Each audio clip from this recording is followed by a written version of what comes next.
My name is Doug Rogers, as she mentioned, and I have the privilege of introducing Ambassador Taylor. Bill and I go way back, in fact, 57 years, when we started our 4 years at West Point, during which we crossed paths for any number of reasons, but not so much academically. You see, Bill was in the top 1% of our class and wore gold stars on his collars of all his uniforms during our 4 years to reflect that achievement. I was in the top 50%, but did not earn any colored stars.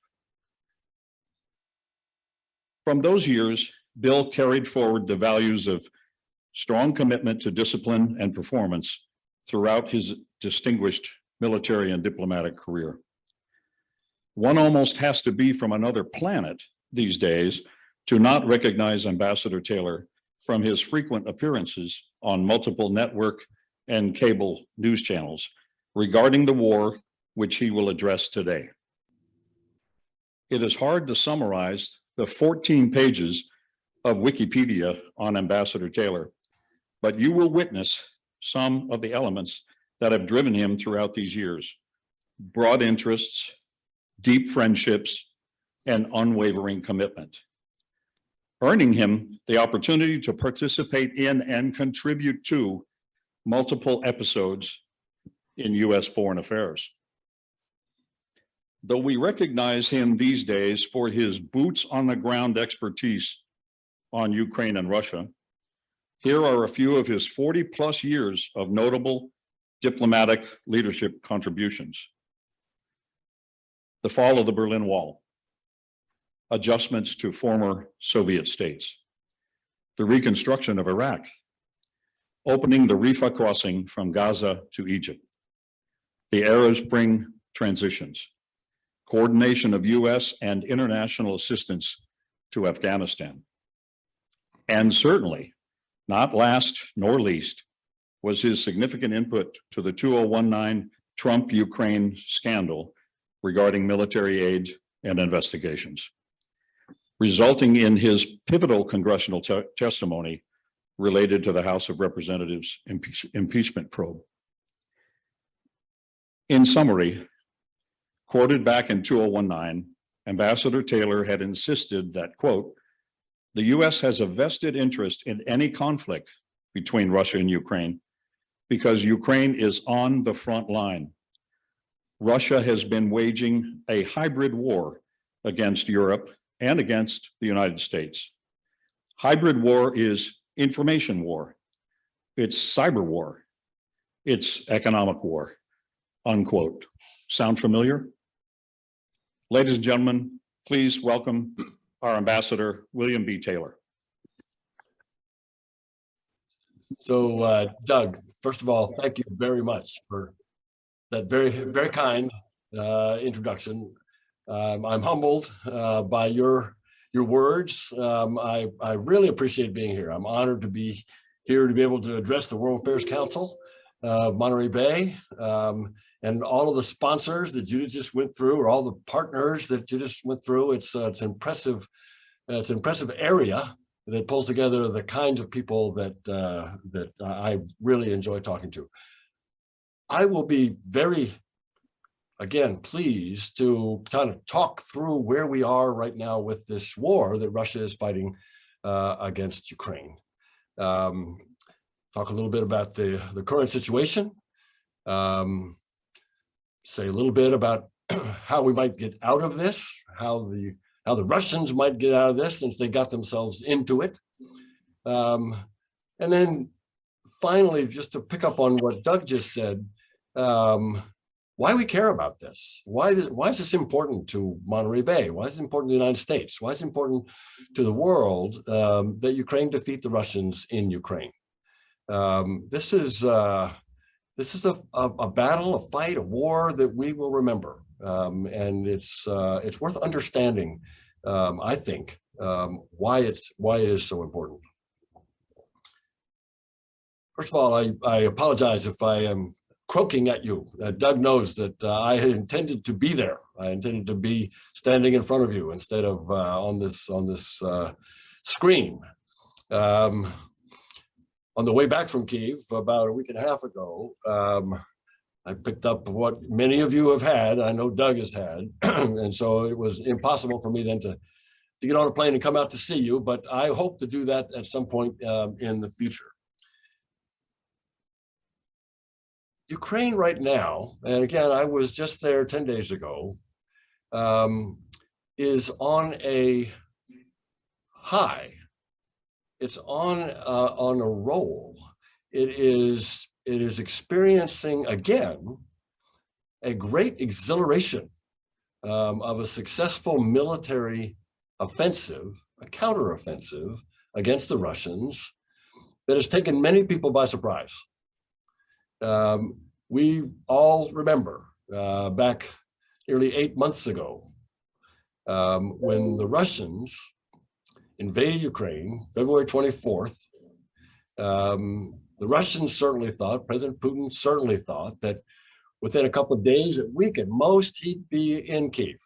He would get rid of President Zelensky, the president of Ukraine, and he would take over and control Ukraine, a country which he denies, a nation which he denies, a people which he denies. He says the Ukraine's not really a nation, a state, and he wanted to wipe it out. And he thought he could do that quickly. And the Ukrainians stopped him.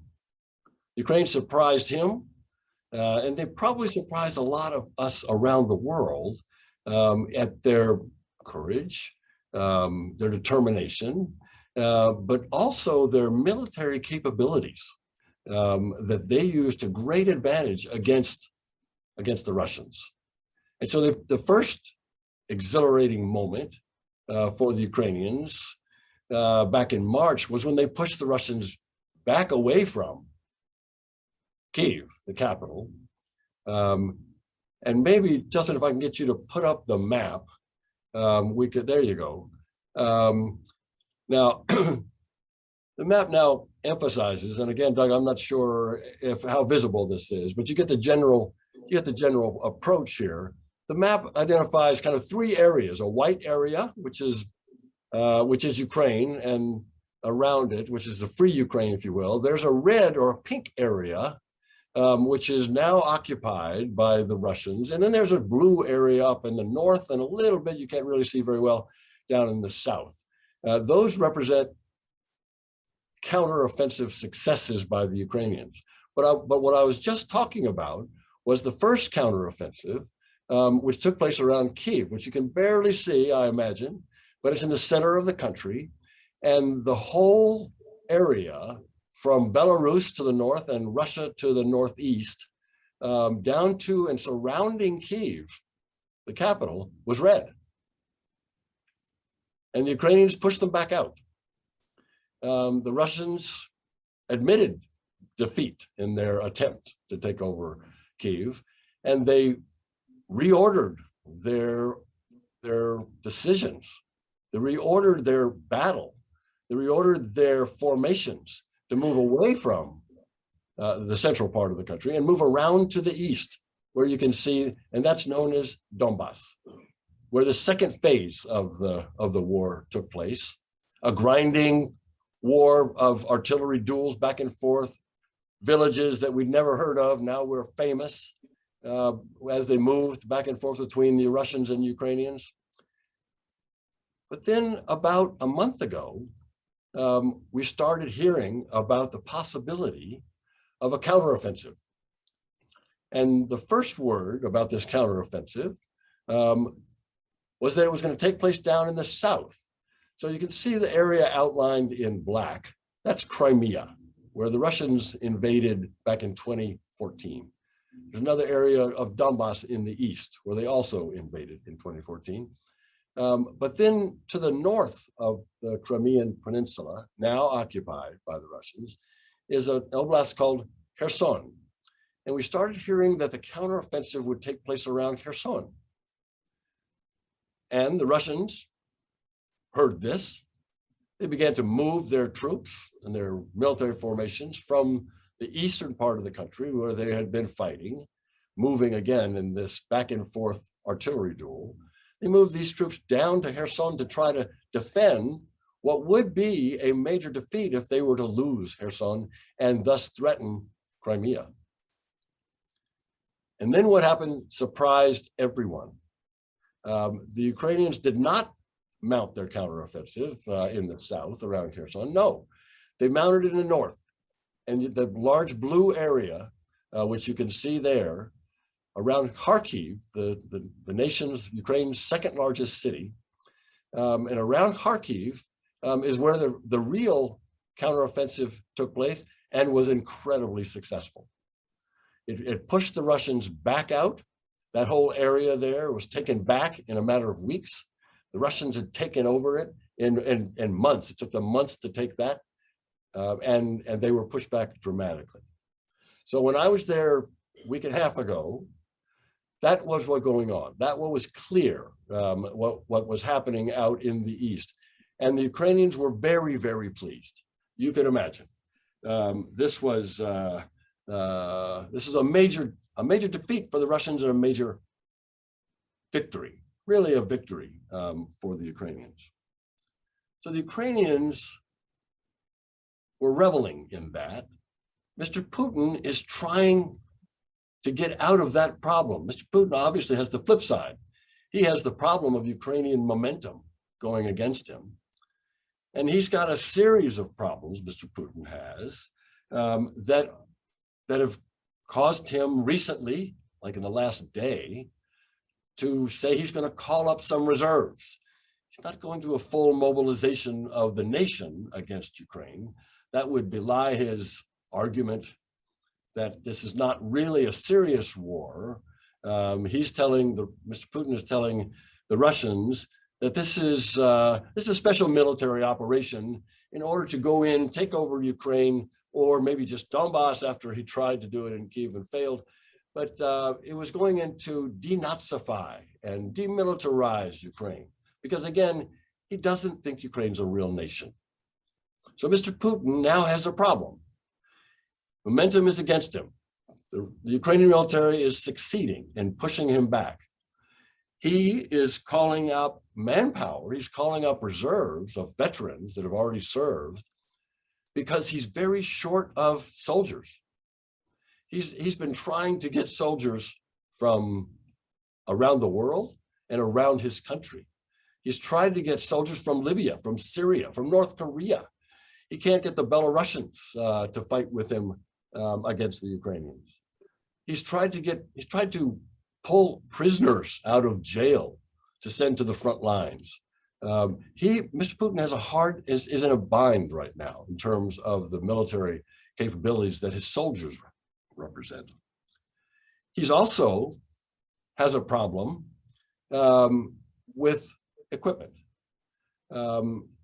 As you know, in response to this invasion, the United States organized sanctions, and as important as these sanctions have been export bans.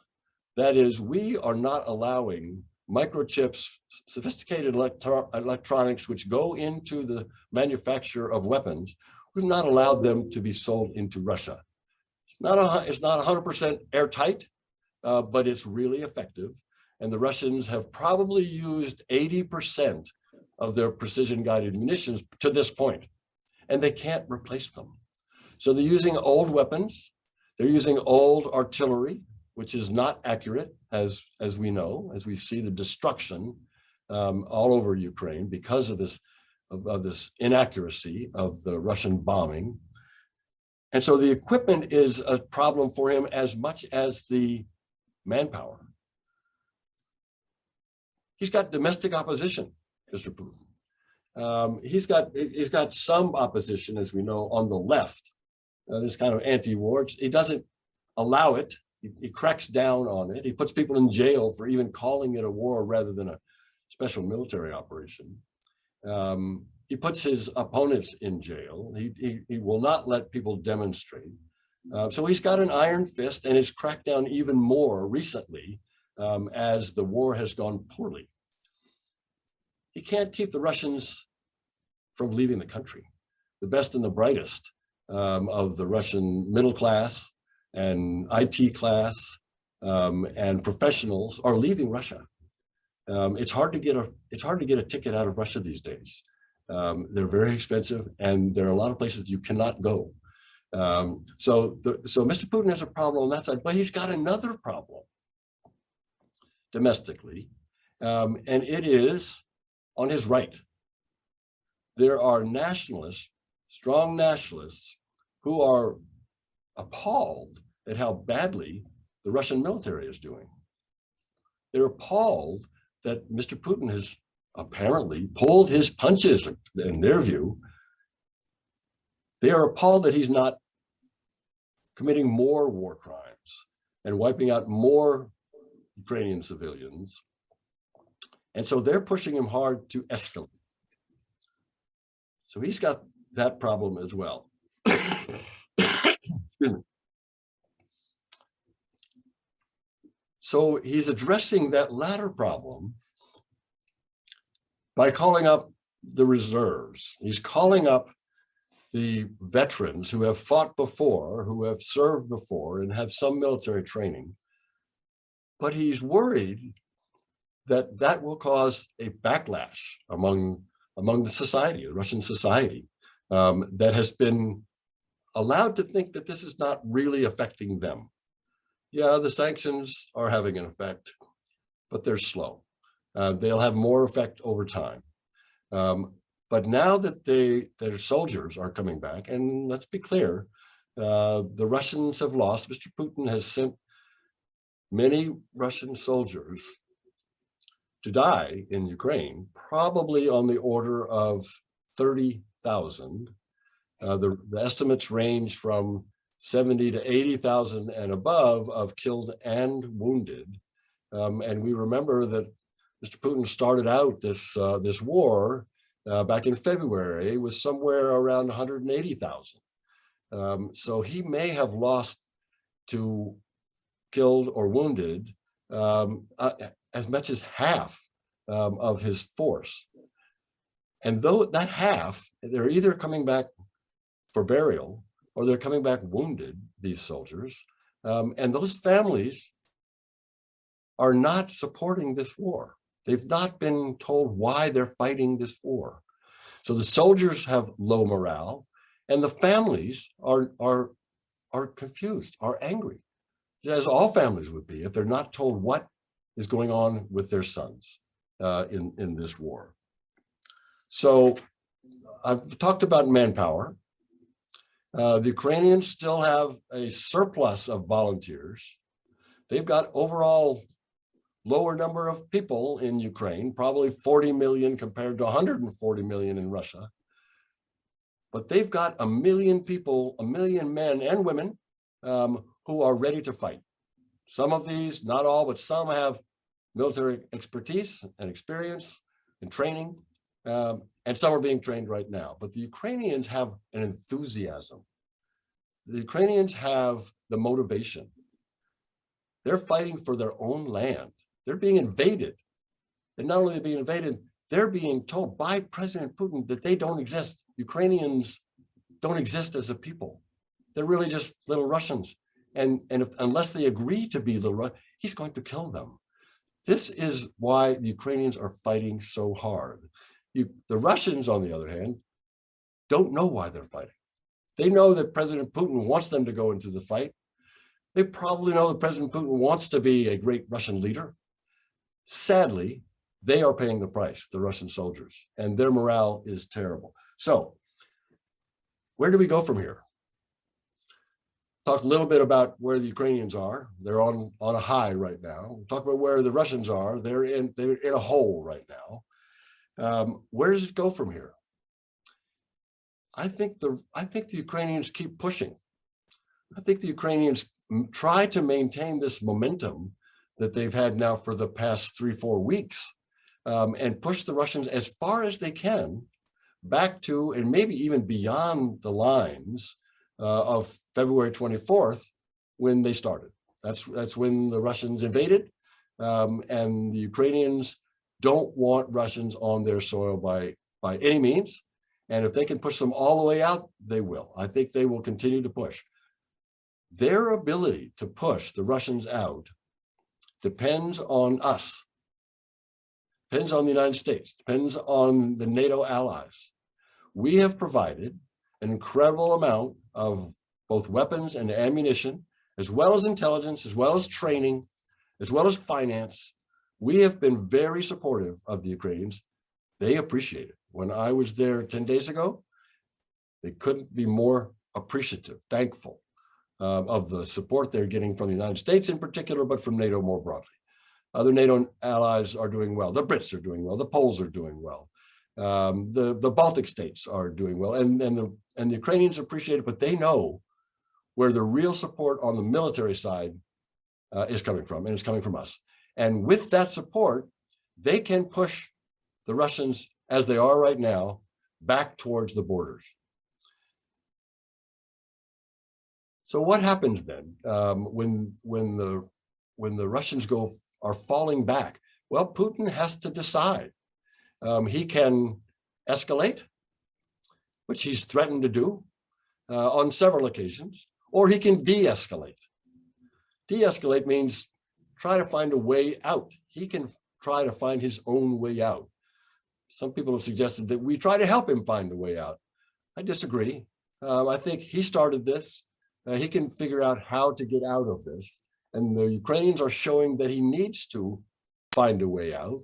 And he will find a way to convince the Russians that actually he got what he wanted. He can do this. So that's the de-escalation. On the escalation scenario, we do worry. President Putin has said on a couple of occasions that he's got nuclear weapons. He probably thinks that we forgot that he has nuclear weapons. Well, we haven't. And we take any of those kind of threats, irresponsible as they are, seriously. And there's no higher, people in the room there know that there's no higher priority of our military and of our intelligence services than to focus on the status of Russian nuclear weapons. And we will know if there's a real threat of use of nuclear weapons. And so far, happy to say, there is no indication of an increased readiness level, as President Putin has talked about on several occasions. That doesn't mean it can't happen. And he needs to know that if he were to even think about using those kinds of weapons, it would be a disaster for him. It would be a military disaster because there would be a response. It would be a political disaster because even his supporters, even the support he's getting from China and India would evaporate if he were to use these kinds of weapons. So I think that these threats, he said last night, this is not a bluff. Well, when somebody tells you it's not a bluff, it might be a bluff, but you can't count on it. You need to be ready, and you need to be able to respond. And he needs to know that we will respond if he were to use that. What I can say about where we go from here is that Ukrainians have demonstrated that they are in this to win. The Ukrainians have demonstrated that they are not going to stop fighting, despite some people, some Europeans and others, even some Americans have suggested to the Ukrainians that maybe they should just kind of compromise and maybe give up a little bit of their country in order to try to bring peace. And the Ukrainians, they won't hear it. They won't have it. The Ukrainians, when they hear this, they say, well, if you want to give up some of your territory for peace to Mr. Putin, that's fine. We're not giving up an inch of our territory to Mr. Putin to reward him for invading our country back in 2014 or invading again in 2022. We're not going to reward him. And the Ukrainians have been remarkably steady and determined and just gritty in their determination not to give in to the Russians. So they'll continue to fight however long it takes. We have said, and I truly believe that we will continue to provide them with the means, the weapons, the finance to keep going, the ammunition, to allow them to continue to fight. And in the end, I am convinced they will win. I imagine I've got one last bit just to talk to you about, and then I would love to take questions, Doug, and I'm hoping you will help me with the arrangements for taking these questions. But let me just say a last word about why I think this is so important to us. It's important to people in that room. It's important to the United States. It's important to Europe. It's important that Ukraine win this fight against the Russians in Ukraine. It's important for two reasons. It's important for our own security, and it's important for our own values that we are willing to defend. So our security, with a free Ukraine, with a Ukraine that is democratic as they want to be, with a Ukraine that is part of Europe as they intend to be, with a Ukraine that is independent and sovereign as they intend to be, that gives us a much greater security environment in Europe. That means that the Russians are not right next to our allies. The Russians are not right next to Poland or Latvia, Lithuania, Estonia. If the Russians are allowed to succeed somehow to take over Ukraine, again, I think this is not going to happen. But the reason I think it's important that it not happen is that it would be a disaster if the Russians were to take over Ukraine and threaten Europe, threaten NATO, threaten our allies that we are committed to defend. They will not stop at Ukraine. The Russians have demonstrated over 300 years that they move, they expand, they oppress, they are aggressive and expansive in ways that are not good for their neighbors. This is a threat to European security. It's a threat to our security. We need to stop. We need to help the Ukrainians stop the Russians now. The values part is equally important. Ukrainians want to have a normal country. I lived there twice. I lived there in 2006, 2009. I lived there again in 2019. Visited there a bunch of times, most recently last week. The Ukrainians don't ask for much. They want a normal country where they can bring up their kids, where they can send their kids to school, to the hospital. They can take care of their families. They can earn a living. They can trade with the Europeans. They can travel. They're not asking for much. They want to be a normal European country. And they want to be sovereign. They want to be able to elect their own leaders. They've done that for 30 years. They've been independent for 31 years, since 1991. And they are now able, they know what it's like to be, literally, to be free. They know what it's like to be free of domination by the Russians, subordination by the Russians, oppression by the Russians.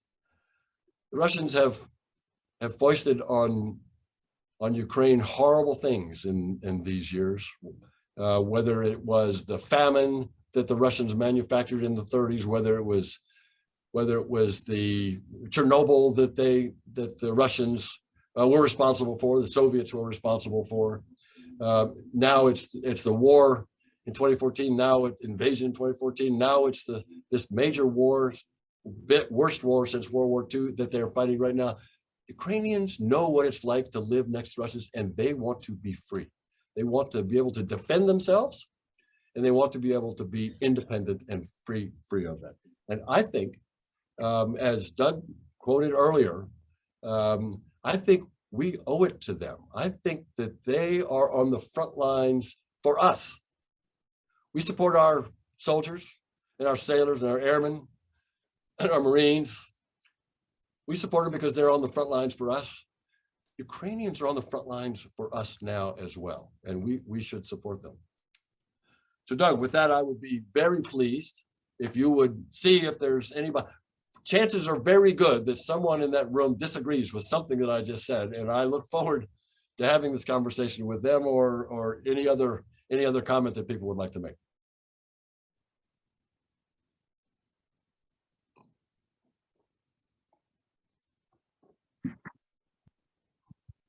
Thank you, Ambassador Taylor, and thank you for your energetic, forceful treatise on where we are today. We also are very appreciative of your interest in our questions. And so with that, Doug Rogers is going to go around with the microphone. And for all of you in the room, for you to know that raise your hand. Doug will come with the microphone. He will hold the microphone while you are asking your question, and then you can talk into it. And that's part of our COVID protocol. So without further ado, and with tremendous appreciation for your being with us today, Ambassador, questions?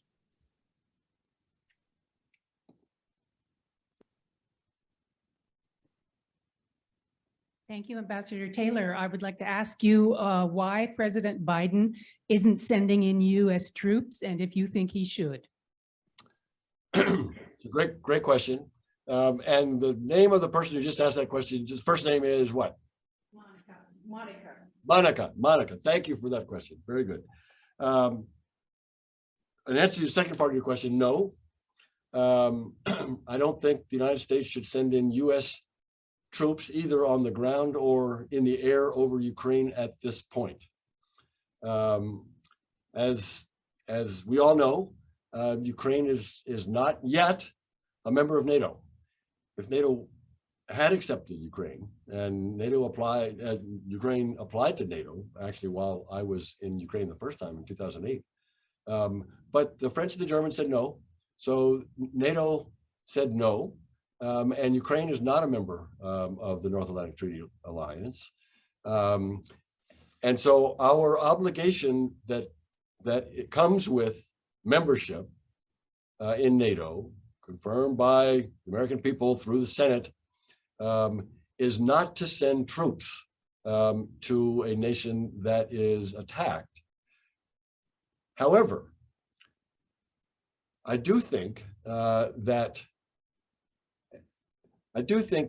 there have been some red lines that you asked about President Biden, and it's the right question because this is a presidential decision.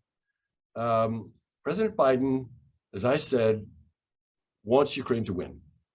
He wants Ukraine to defeat the Russians. He does not want to get into a major war with the Russians at this point. That's perfectly reasonable. That's what a president should want. That's what we all should want. We don't want a war with Russia. There have been some implicit understandings, actually, between the Ukrainians and the Russians and the Americans and NATO that says if you abide by these restrictions, then the conflict will not spill out. And not spill out of where it is right now, which is in Ukraine. And these restrictions are one that you mentioned, Monica, that is no US troops or NATO troops in Ukraine. If they were to go into Ukraine, that would be a provocation that we have to worry that the Russians would respond to. And if American soldiers and Russian soldiers get killed, then it gets out of control. By the same token, the Russians have acknowledged, they certainly know, all of the equipment and support and ammunition, and indeed even intelligence that we're providing to the Ukrainians. And the Russians have not seen fit so far to respond to that in any meaningful way. They've not interdicted these supply lines. As long as Russian soldiers are not being killed by NATO forces, and as long as these weapons are not fired into Russia, then there's been this implicit understanding that we're going to support the Ukrainians, and the Russians are going to try their best to defeat the Ukrainians, and so far they're failing. But in answer to your question, Monica, the president has not seen fit to send U.S. troops there. I'd be interested if other people in the room have different views about whether we should send U.S. forces into Ukraine. My view is certainly not yet.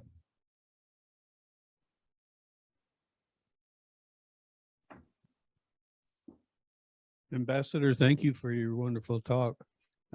Just a follow-on question. What is your take on how aligned NATO is with our interests in stopping the Russians taking over the Ukraine? It's a great question. Again, your first name is? Bob. Bob. Thank you, Bob. So one of the success stories on the US side, I've talked about success stories on the Ukrainian side.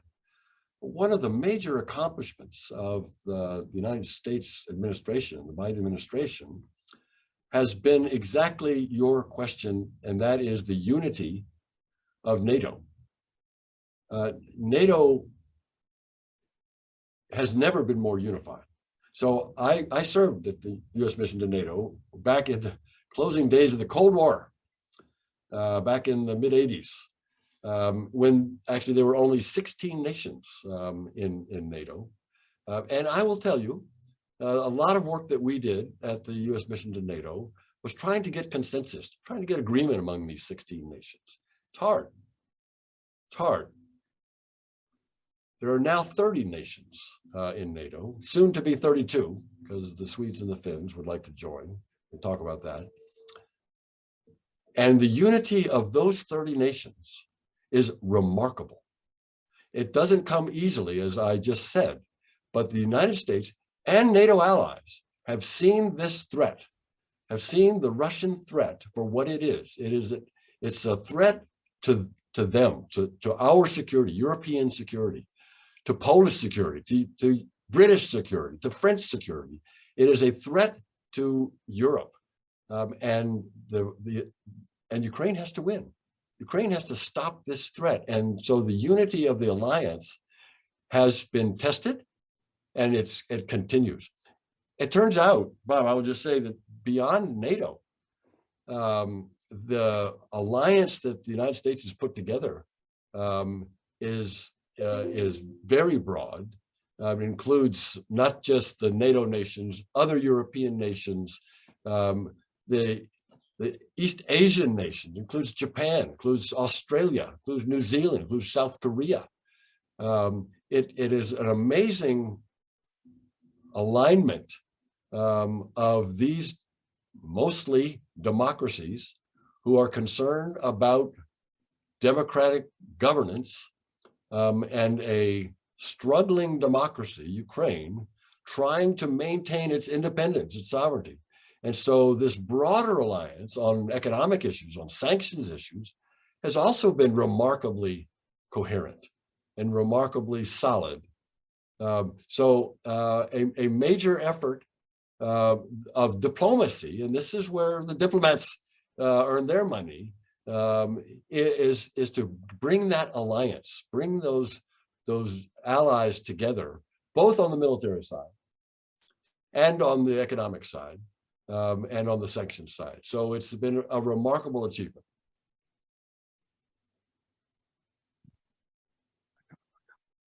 Yes, this is Dennis, and I worked with Army Logistics for over 20 years. And I know that we are in the process of and are continuing our military training in both the Army and Air Force, but it takes time. And I know that. Can you give us a really quick background, how long we've been training, and is that coming to fruition now? It's a great, Dennis, it's a great question. So when the Russians first invaded Ukraine in 2014, up until that time, we'd had the normal defense relationships with Ukraine. But in 2014, when the Russians invaded, we ramped up that relationship dramatically.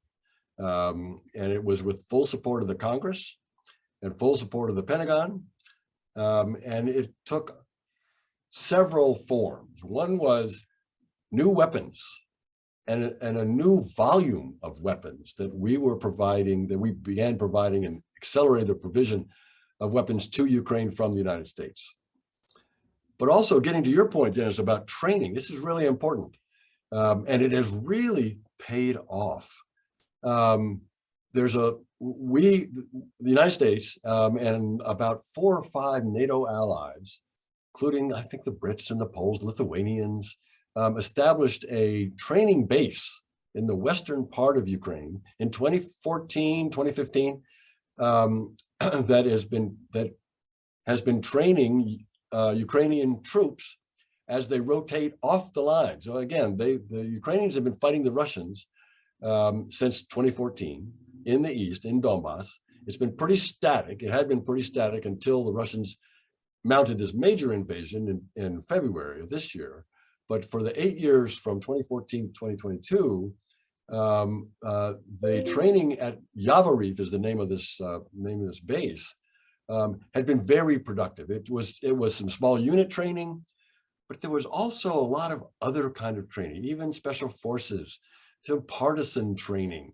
There was leadership training, and the big thing about the leadership training, and this is maybe the best thing we did. I mean, yeah, we've provided great weapons, and everybody knows about the javelins that knocked out the shoulder-fired weapons that knock out tanks that an individual Ukrainian soldier can fire.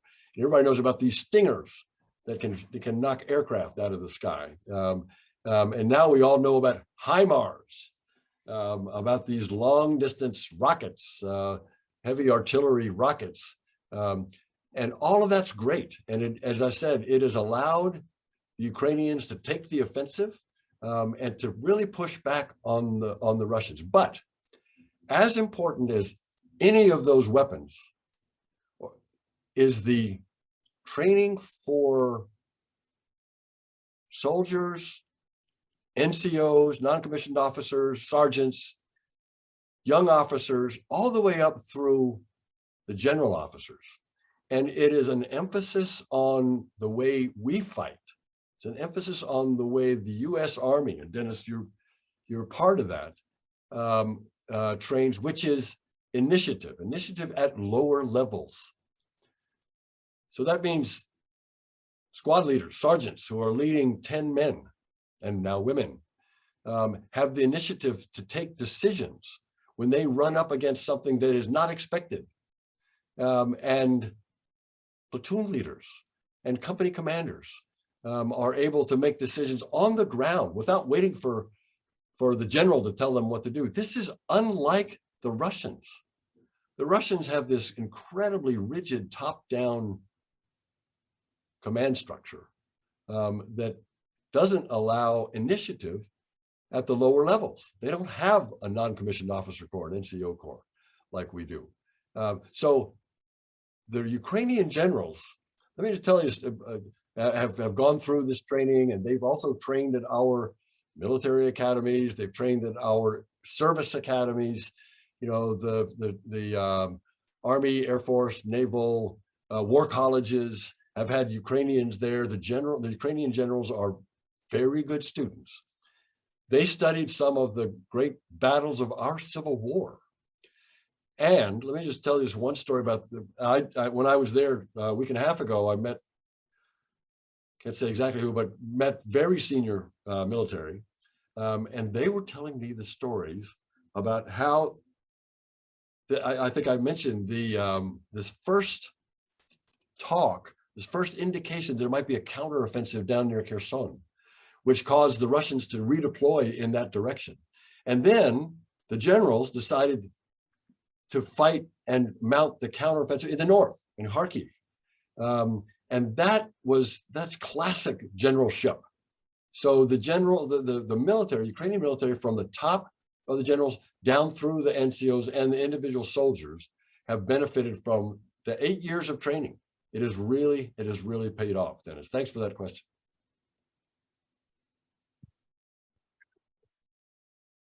Thank you, Doug. Mr. Ambassador, I'm Judy Sloan. We've been communicating. Hello, Judy. Hi. I wonder if you've had occasion to meet President Zelensky at any time. And maybe if you could give us some insight into how it is that he so amazingly rose to the occasion that he has. Judy, it's a great question. It is a great question. So the short answer is yes. I have spent a good amount of time with President Zelensky. Doug mentioned that that I was sent back as ambassador, acting ambassador in 2019, when my predecessor, Ambassador Yovanovitch, was suddenly pulled out of Ukraine right about the time of the presidential election, of the Ukrainian presidential election. And so I arrived when President Zelensky had just been elected, just been inaugurated. One of the reasons they wanted someone to be out there to represent us was that at the first days of a new administration, whether it's a US administration or Ukrainian administration, are very important. And they wanted an American voice to be out there. And so I was that American voice, and I was able to have good conversations with President Zelensky for that 7-month period that I was there, from kind of June until January of 2020, June 2019 to January 2020, and got to know him pretty well. Judy, I know you know the story, but this was a man with no previous elected experience, who was elected in 2019 as president of Ukraine, coming from the business sector, come from the entertainment sector. He had a very successful business, was himself a comedian and an actor, very famous, very well known. He won an overwhelming landslide vote, 73% in a free and fair election. So I was one of the election observers in the 2019 presidential election. And I can tell you from personal observation that it was a free and fair vote, and 3/4 of the Ukrainian people voted for President Zelensky, for Volodymyr Zelensky, even though he had no previous electoral experience. And he came in answer to your question, Judy, he came in full of enthusiasm, full of energy, full of optimism, maybe almost, some people thought even naively thinking that he could make some big changes. He had 2 things he wanted to do. One was end the war. And again, this war had been going on since 2014. This is 2019, so it's 5 years of war. He wanted to find a way to get the Russians out of his country and end the war. And the second thing he wanted to do is crack down on corruption. All Ukrainians know they have a problem with corruption. Some big oligarchs, some of these oligarchs didn't earn their money in a free and fair, competitive way. They had other ways that they wanted, and they imposed, inflicted this corrupt system of oligarch influence on the government, on the Ukrainian people. And the Ukrainian people hated it, and they still hate it. And President Zelensky capitalized on that. He wanted to end the war, get the Russians out, and he wanted to crack down on, he wanted to end corruption, is what he said. So he came in very, very motivated. He had support of the people. He had gotten a bigger vote than anybody else in the history of Ukraine had gotten. He won a majority in the parliament, in the Rada, giving him the ability to pass legislation. And he worked very hard. He is charismatic. I had good conversation with him. He's very smart. Good comedians have to be very smart. I mean, we can think of some of our best comedians, and they are very smart. And President Zelensky has that, and he has the understanding of people. That said, my most recent, until 10 days ago when I saw him again, my most recent meeting with him was 3 weeks before the invasion. That is at the end of January of this year. I was in Kyiv, sat down with him. A different man, Judy. He, at that point, knew everything that we did. That is, all of these Russian forces surrounding Ukraine on 3 sides. He knew there were 160, 170, 180,000 Russians that were poised to invade. He knew that they were there. No one was sure why they were there, whether they would invade. He wasn't sure, but he had that weighed on him, and he was already making some preparations, some plans, and his military was making some good plans. This is 3 weeks before the election. But there was still a lot of doubts. Many Europeans were telling him, actually, don't believe the American intelligence because we don't think he's really going to invade. It was a close call. I mean, probably President Putin himself didn't know if he was actually going to invade. He probably hoped he could get something from President Zelensky or President Biden without invading. But in the end, he did, as we know. But at that point, Judy, when I saw him in January of this year, his poll numbers, as I say, he had started out at 73% of being elected, with 73% of the vote. His poll numbers were down to like 30%. It's hard governing. And then on the 24th of February, the Russians invaded.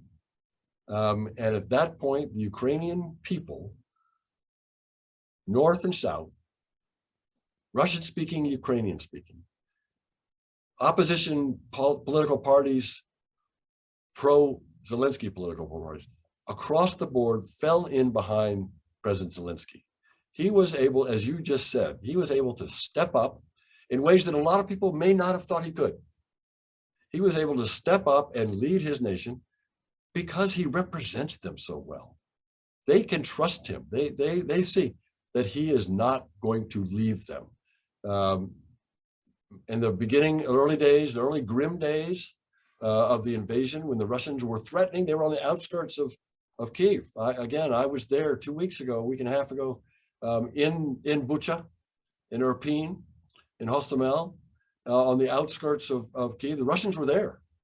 The Russians damaged, killed a lot of people, as we know, civilians, damaged all kinds of homes, apartments. The Russians were there. They were intent on taking over Kyiv. They were trying to come through the Ukrainian forces to get to Kyiv, to try to kill or capture President Zelensky. He knew that. And many people were suggesting, we probably all remember this story, remember this episode. Many people, both on his staff and internationals, were telling him, Mr. President, we need you to lead your country. Don't you think you might want to relocate out of Kyiv, because the Russians are right on the outskirts they're in the suburbs. They're in the outskirts of your capital. Don't you think you may want to move to a safer part of the country? He would not have it. President Zelensky did not move. Famous line. I need ammunition, not a ride. He turned down every opportunity to leave the country. He stayed right there in the capital, took pictures of himself on this very famous street right outside his headquarters. And the Ukrainian people appreciated that. Ukrainian people realized they had a leader who was not afraid for himself. He was afraid for himself. He said so, but he wasn't going to leave. He wasn't going to abandon the capital. He said, what if our soldiers know that their president left the capital? No, he was not going to leave, and he didn't. And the Ukrainian people fell in behind him and support him to this day. They support him at like 90%, 92%. It is incredible the support that he's got for what he's doing, because he reflects what they want him to do, and they want to do vis-a-vis the Russians. Ukrainian people want to defeat the Russians. Ukrainian people now hate the Russians, sad to say. Putin has unified the Ukrainians like no other nation in its history. And President Zelensky has made exactly that point to the Ukrainians. It's a great question, Judy. I'm glad you asked about President Zelensky. We have one more question, and from a very important guest. It's Anya Korotchenko, and I'm a Ukrainian. And currently, I'm a graduate student in CSUMB. I arrived to USA in April, had to grab my kids and run from Kharkiv. And before I ask my question, I want to say thank you for all of the support. And these thanks go from my husband, Alexander. He's in Kharkiv. And he asked me to thank you, if I could, for all the military support, because without that, we would have been done in March. So, you know that recently they have found out all those mass graves in Izum, in the outskirts of Kharkiv, which is, I would say, 2 buchas. It's terrible. So as a Ukrainian, I would like to know why Russia is still not called a terrorist state, or a state that it's sponsoring terrorism. And if you know of any movements that are done towards initiating an international tribunal to prosecute everybody who's doing all those atrocities. Thank you. Anya, thank you. And thank Alexander, your husband, for all he's doing and all Ukrainians are doing. Again, Ukrainians are on the front line. They are fighting our fight. They are fighting for us, and we owe them.